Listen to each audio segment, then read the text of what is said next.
प्यारे भैया बहनों नमस्कार। मैं आचार्य सत्यपाल यादव सरस्वती शिशु मंदिर हाई स्कूल बड़ा मलहरा की ऑनलाइन क्लास में आप सभी का हार्दिक अभिनंदन है। आज हम जुड़ने वाले हैं ऑनलाइन क्लास के माध्यम से कक्षा अष्टम में। कक्षा अष्टम इसका विषय विज्ञान है और विज्ञान के पहले अध्याय की ओर आज हम सीधे प्रवेश करने वाले हैं। सबसे पहले मैं आपको थोड़ी सी परिभाषा बता दूं। विज्ञान क्या है? तो इस प्रकृति का जो क्रमबद्ध है, व्यवस्थित है, सुगठित है, विशिष्ट है, कुछ भी कह लीजिए, वह सारा ज्ञान जो है विज्ञान कहलाता है। इस परिभाषा को आप पूर्व में भी हमारे द्वारा सुन चुके हैं, समझ चुके हैं। तो विलंब न करते हुए हम पहले अध्याय की ओर प्रवेश कर रहे हैं। उसके पहले हम थोड़ी सी आपको जानकारी देना चाहते हैं और आपसे भी कुछ जानकारी चाहते हैं। प्यारे भैया बहनों, हम सब जानते हैं कि हमें सबको अपना जीवन यापन करने के लिए कोई भी जीव जंतु हो, चाहे वो मानव हो, जीव हो, पेड़ पौधे हो, सभी को जो है भोजन की आवश्यकता होती है। तो भोजन की आवश्यकता क्यों होती है? अरे पेड़ पौधे जो होते हैं वो तो अपना भोजन सूर्य प्रकाश की उपस्थिति में वातावरण में उपस्थित कार्बन डाइऑक्साइड और जल का प्रयोग करके बना लेते हैं। लेकिन जंतुओं में ऐसी विशेषता नहीं है कि वह अपना भोजन स्वयं बना सके, उन्हें भोजन की आवश्यकता पड़ती है। तो जरा विचार करिए कि भोजन की आवश्यकता हमें क्यों पड़ती है। तो देखिए, भोजन की आवश्यकता पड़ती है हमें विभिन्न कार्यों के संचालन के लिए। जब हम भोजन करते हैं तो भोजन का हमारे शरीर के अंदर जब पाचन होता है तो पाचन के उपरांत जो विभिन्न प्रकार के पोषक तत्व मिलते हैं, उन पोषक तत्वों की सहायता से हमारे अंदर एनर्जी आती है, ऊर्जा मिलती है और इसी ऊर्जा का उपयोग हम विभिन्न कार्यों को करने में करते हैं। इसलिए हमें भोजन आवश्यक है। सोचिए, विचार करिए, हमें 2 दिन से लगातार भोजन न मिले, 3 दिन से लगातार भोजन न मिले तो हमारी स्थिति क्या होगी? हम क्या जिस कार्य को जिस गति से कर रहे हैं करने में समर्थ होंगे? बिल्कुल नहीं होंगे, क्योंकि ऊर्जा ही नहीं होगी। तो ऊर्जा क्या है? कार्य का स्रोत है। तो ऊर्जा यदि है तो कार्य है। और ऊर्जा हमें कहां से मिलना है? प्रश्न ये आता है कि ऊर्जा कहां से मिलना है? तो ऊर्जा मिलना है हमें भोज्य पदार्थों से। अब भोज्य पदार्थ कहां से आने हैं? तो भोज्य पदार्थ निश्चित रूप से आएंगे किसके द्वारा? या तो जीव जंतुओं के द्वारा, जो मांसाहारी होते हैं उसके द्वारा भोजन ग्रहण कर सकते हैं, या फिर वनस्पतियों के द्वारा अर्थात फसल के द्वारा। विभिन्न प्रकार की जो फसलें बोई जाती हैं जिनको हम सेवन करते हैं, उससे हमें भोजन प्राप्ति होती है। तो चलिए, हमारा जो अध्याय है, इस अध्याय का नाम ही क्या है? वह है फसल उत्पादन एवं प्रबंधन। फसल उत्पादन एवं प्रबंधन। पहली बात तो ये आती है कि फसल उत्पादन किस लिए है। तो जैसे एक तो सबसे महत्वपूर्ण बात यही हो गई कि हमें आवश्यकता किसके लिए है? ऊर्जा की आवश्यकता है। ऊर्जा की आवश्यकता इसलिए फसल का उत्पादन। इसके साथ साथ आप देखते हैं कि भारत जैसे विशालकाय देश, जहां बहुत अधिक संख्या है, इस बहुत विशालकाय संख्या के लिए भोजन की आवश्यकता है। और ये भोजन कहां से मिलने वाला है? भोजन मिलने वाला है कृषि के द्वारा। इसलिए ये विज्ञान विषय का सबसे महत्वपूर्ण टॉपिक है। यहाँ बैठे हुए अधिकांश या देख रहे हमारे अधिकांश भैया बहनों में आपके माता पिता, दादा दादी कृषि कार्य को करते रहे होंगे। आप लोग भी गाँव में, शहरों में जहाँ से लगे हुए जो खेत होते हैं, मौसम के अनुसार अलग अलग प्रकार की फसलों को देखने के लिए आप खेतों में जाते होंगे। ऐसा आपने बहुत सारा जो है अपने जीवन में अनुभव लिया होगा। लेकिन जिज्ञासा जरूर मन में जागृत होती होगी कि ये खेती का कार्य होता कैसे है, ये कृषि कार्य होता कैसे है। इन सारे तमाम प्रश्नों के उत्तर आप इस पाठ के अंतर्गत आप सबको मिलने वाले हैं। इसलिए ध्यान से सुनिए और ध्यान से देखिएगा। तो फसल उत्पादन में चर्चा कर रहा था कि भारत जैसा विशालकाय देश, जहां पर ये बहुत अधिक मात्रा में हमारे लिए खाद्यान्न की आवश्यकता है, इस खाद्यान्न को बढ़ाने के लिए नए नए प्रकार के तरीके, वैज्ञानिक तकनीक से होने वाली कृषि पद्धतियां, जिससे खाद्यान्न लगातार बढ़ रहा है। क्यों भाई? जगह तो घट रही है, लगातार जनसंख्या वृद्धि हो रही है, इससे क्या हो रहा है? जो कृषि योग्य भूमि है वो धीरे धीरे जो है क्या हो रही है? रहवास में बदलती जा रही है। लोग वहां अपना निवास बना रहे हैं, उद्योग आ रहे हैं, तो कृषि की भूमि तो घट रही है, लेकिन जनसंख्या की तरफ बढ़ रही है। जनसंख्या बढ़ेगी तो खाद्यान्न पर दबाव आएगा, इसलिए वैज्ञानिक कृषि किस लिए हो गई है? ताकि अधिक से अधिक कम से कम क्षेत्र में अधिक से अधिक उत्पादन हो सके। तो हम प्रारंभ से चलते हैं। सबसे पहले जानते हैं, क्या ये कृषि जो है, जो कृषि है, क्या ये शुरुआत से होती आ रही है? बिल्कुल नहीं। ऐसा लगभग माना जाता है कि 1000 ईसा पूर्व, ईसा पूर्व का मतलब तो समझते हो ना, ईसा मसीह के कितने 1000 वर्ष पहले की बात है। 1000 ईसा वर्ष पूर्व जब आदि मानव का युग था, आपने सुना होगा आदि मानव क्या होते थे? वो जंगल में भटकते रहते थे, गुफाओं में रहते थे, ज्यादा कुछ जानते नहीं थे, तो पेड़ पौधों की पत्तियां, फल वगैरह खा करके अपना भोजन ग्रहण कर लेते थे। तो 1000 वर्ष पूर्व जब उन आदि मानव समुदाय के अधिकांश लोगों ने पेड़ों से प्राप्त होने वाले जो फल हैं, उन फलों को ग्रहण किया, और ग्रहण करने के उपरांत उसका जो शेष भाग, जिसको अपन क्या बोलते हैं, गुठली अपनी भाषा में, उसको ऐसे ही खुला छोड़ दिया। उन्होंने देखा कि कुछ समय पश्चात क्या हो गया? वह बीज बनकर एक नया पौधा बनकर उत्पन्न हो गया। वास्तव में यही से जो है कृषि की प्रक्रिया आरंभ हुई, और मानव ने सबसे पहले जो है कृषि को कैसे उत्पन्न किया जा सकता है, इसकी प्रक्रिया को समझने का प्रयत्न किया। धीरे धीरे करके समय निकलता गया, समय निकलता गया, और मानव का मस्तिष्क विकसित होता गया। जैसे जैसे वो विकसित होता गया, कृषि प्रक्रिया आगे बढ़ती हुई चलती गई। तो अब हम जानते हैं कि फसल क्या है, फसल को समझ। चलिए तो हम समझते हैं, सबसे पहला जो हमारा बिंदु है वह है फसल। फसल है क्या?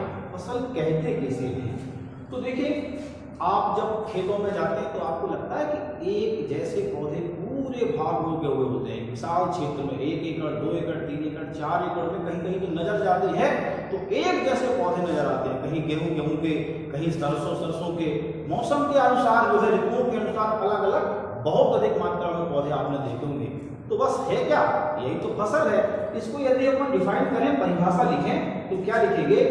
एक ही किस्म के पौधे,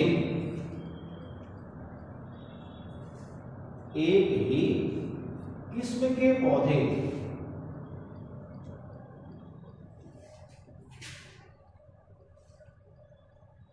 एक ही किस्म के पौधे किसी स्थान विशेष पर,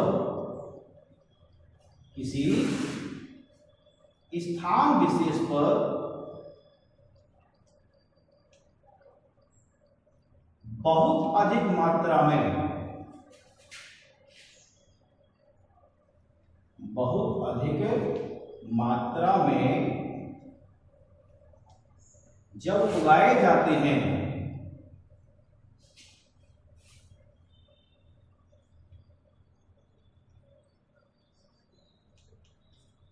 बस वास्तव में यही सब पौधे बहुत अधिक मात्रा में उगाए जाते हैं, इसी को हम कहते हैं फसल। क्या कहते हैं? फसल। जैसे आपने देखा होगा गेहूं, गेहूं की फसल,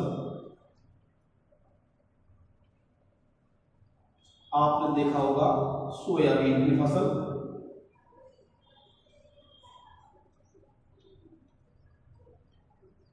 और भी इत्यादि बहुत सारी चीजें हैं इसमें। ठीक है, तो फसल की परिभाषा आप सबको समझ में आ गई होगी। एक ही किस्म के पौधे जो किसी स्थान विशेष पर बहुत अधिक मात्रा में उगाए जाते हैं, उसे हम फसल कहते हैं। अब जो फसल आता है, देखिए अपने यहाँ जो भारत का मौसम है ना, जो जलवायु है, वह जलवायु कैसी है? सम नहीं है भाई, विषम जलवायु है, अलग अलग है। 4 महीने के लिए गर्मी रहती है, 4 महीने के लिए बरसात रहती है, 4 महीने के लिए ठंड रहती है। ठीक है, तो अलग अलग जो है जलवायु है, विषम जलवायु है, और क्षेत्र विशेष के हिसाब से जलवायु है। कहीं ठंडा प्रदेश साल भर बना रहता है, कहीं गर्म प्रदेश साल भर बना रहता है। तो ऐसे क्षेत्र विशेष के हिसाब से भी जलवायु है। तो इसी जलवायु के आधार पर भारत में जो ऋतुएं हैं इनके आधार पर जो है मुख्य रूप से भारत में 3 प्रकार की फसलें होती हैं। तो हमारा जो दूसरा बिंदु है जानते हुए है फसल के प्रकार। फसल के प्रकार क्या है, तो देखते हैं फसल के प्रकार।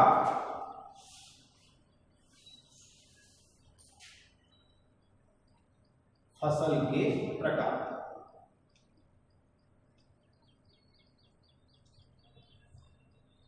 फसल के जो प्रकार हैं जैसा मैंने आपको बताया वह होता है मौसम और ऋतुओं के आधार पर।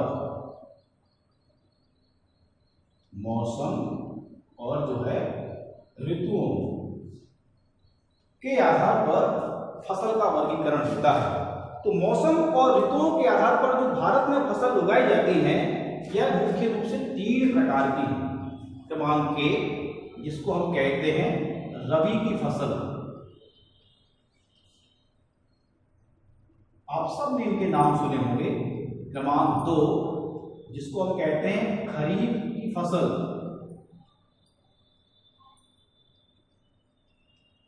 और क्रमांक 3 जिसको हम कहते हैं जायद की फसल।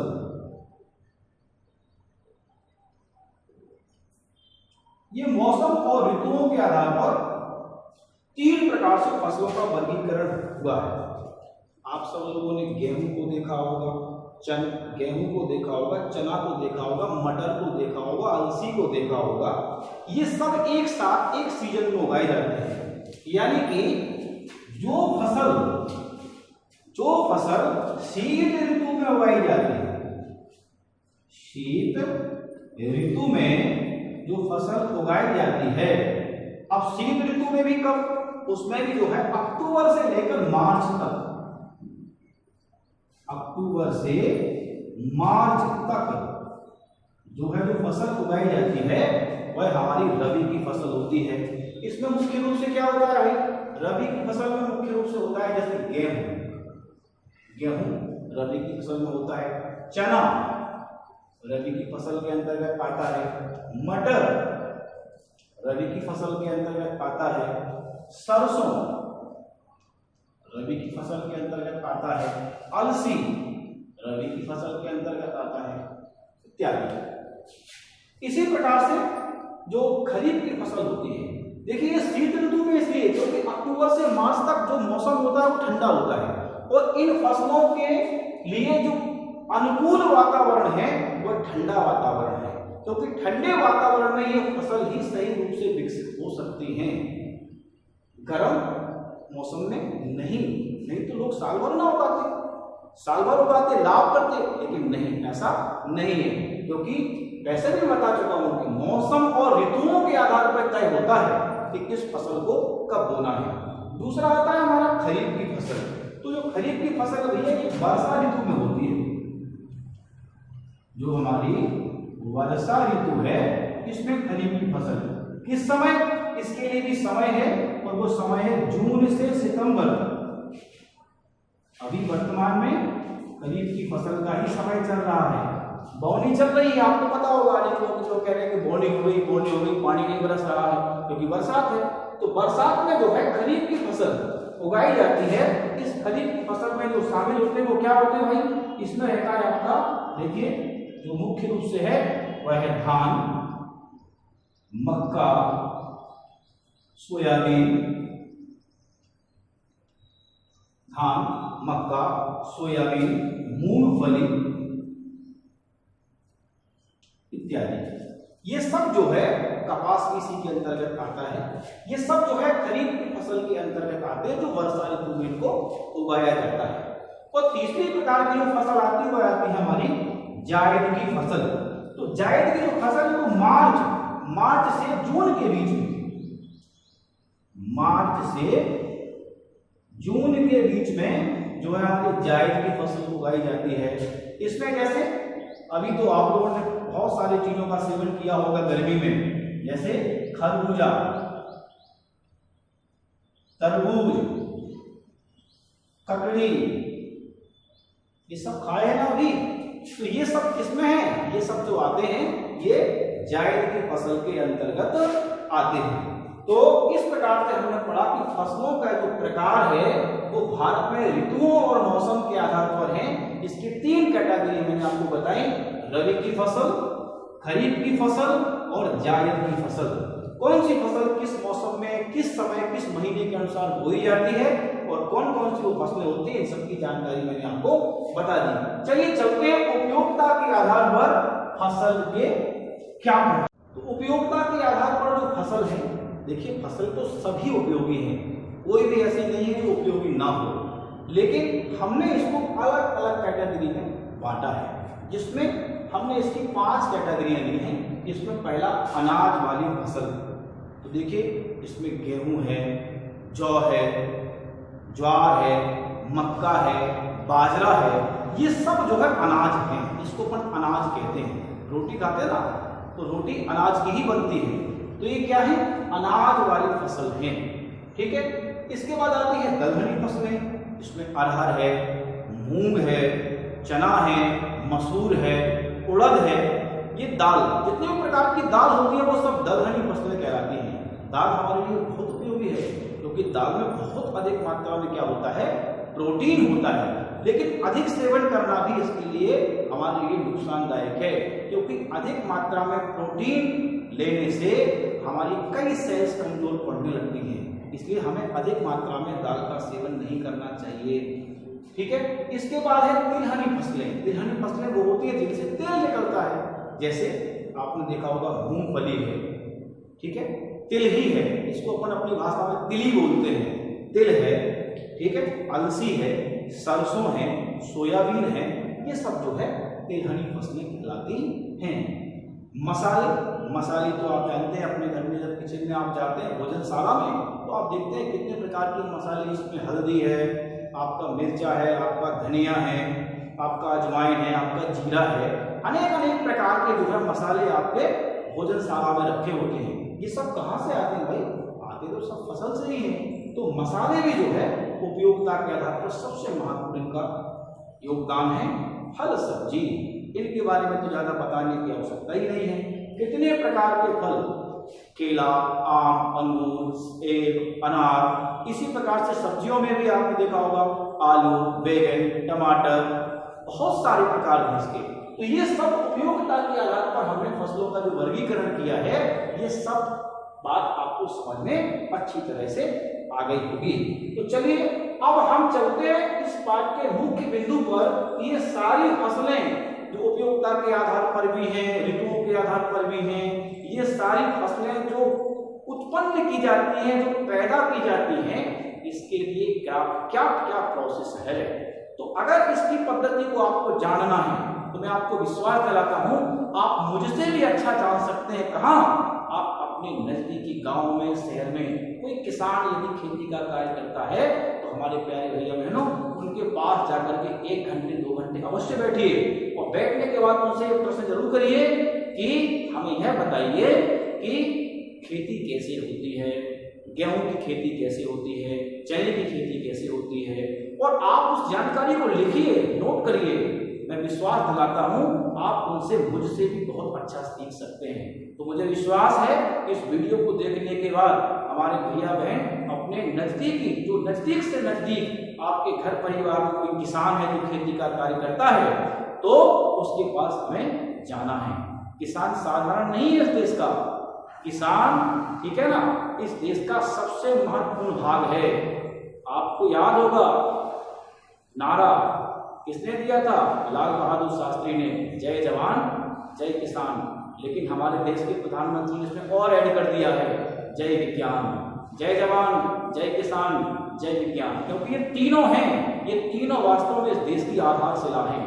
तो कई बार हमारे भैया बहनों में ये संकोच हो जाता है बताने में, अपना परिचय देने में कि मेरे पिताजी किसान हैं। नहीं, संकोच नहीं, आपको तो गर्व से खड़ा होना है कि मेरे पिता किसान हैं जो इस देश को अन्न पैदा करके देते हैं।